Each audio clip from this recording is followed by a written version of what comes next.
Hello class 9, আশা করছি তোমরা সব ভালো আছো। তোমাদের দ্বিতীয় পর্যায়ক্রমিক মূল্যায়ন অর্থাৎ ফাইনাল পরীক্ষা শুরু হয়ে গেছে, তাই তোমাদের বেশি সময় নষ্ট না করে গণিত বিষয়ে 3টি অধ্যায় থেকে এমন 6টি উপপাদ্য দেখিয়ে দেবো যা তোমাদের এই টেক্সট বই থেকে তোমার স্কুলে কমন পাবে, লিখে আসবে। আর ওই 6টির মধ্যে আরো এমন দুটি প্রশ্ন বুঝিয়ে দেবো যে দুটি প্রায় স্কুলে দেয়। চলো তাই বেশি সময় নষ্ট না করে আজকে সেই তোমাদের সেরা সাজেশন 6টি ঝটপট দেখিয়ে দিই।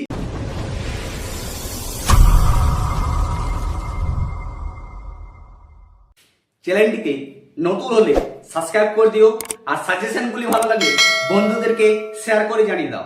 গুরুত্বপূর্ণ চ্যাপ্টার হচ্ছে প্রথম 3টি যে চ্যাপ্টার তোমাদের বললাম গুরুত্বপূর্ণ, সবচেয়ে প্রথম বেশি গুরুত্বপূর্ণ চ্যাপ্টার হচ্ছে উপপাদ্য পড়ার চান্স, সেটা হচ্ছে তোমাদের ক্ষেত্রফল সংক্রান্ত উপপাদ্য।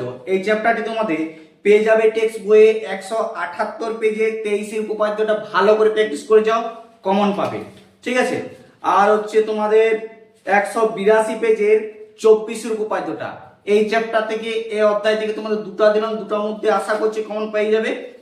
ঠিক আছে, আর একটা এক্সট্রা দিয়ে রাখলাম, সেটা হচ্ছে 190 পেজের 26 উপপাদ্যটা দেখিয়েছিও।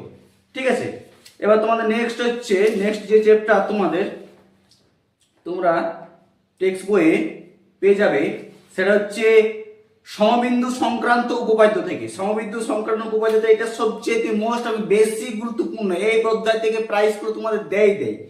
দেখো তোমাদের পেজ নাম্বার হচ্ছে 234 পেজ টেক্সট বইয়ে 27 উপপাদ্যটি ভালো করে প্র্যাকটিস করো, ওটা তোমাদের আসবে। ঠিক আছে, আর হচ্ছে 239 পেজ 239 পেজের 29 উপপাদ্যটা ভালো করে প্র্যাকটিস করো। ঠিক আছে, এইগুলা এই দুটোর মধ্যে এই চ্যাপ্টার থেকে প্রায় দেয় তোমাদের, অনেকে আমি দেখেছি প্রায় চ্যাপ্টার মধ্যে তোমাদের দেয়।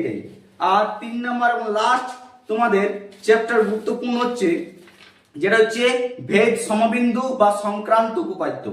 এই অধ্যায় থেকে তোমাদের পেজ নাম্বার 124 পেজের 20 উপপাদ্যটি মোস্ট ইম্পর্টেন্ট প্রশ্ন, আর 126 পেজের 21 উপপাদ্যটি। এই 3টা অধ্যায় থেকে তোমাদের এই যে 6টি তোমাদের প্রশ্ন দিলাম, এই প্রশ্নগুলো ভালো করে প্র্যাকটিস করো, তোমরা উপপাদ্য কমন পাবে।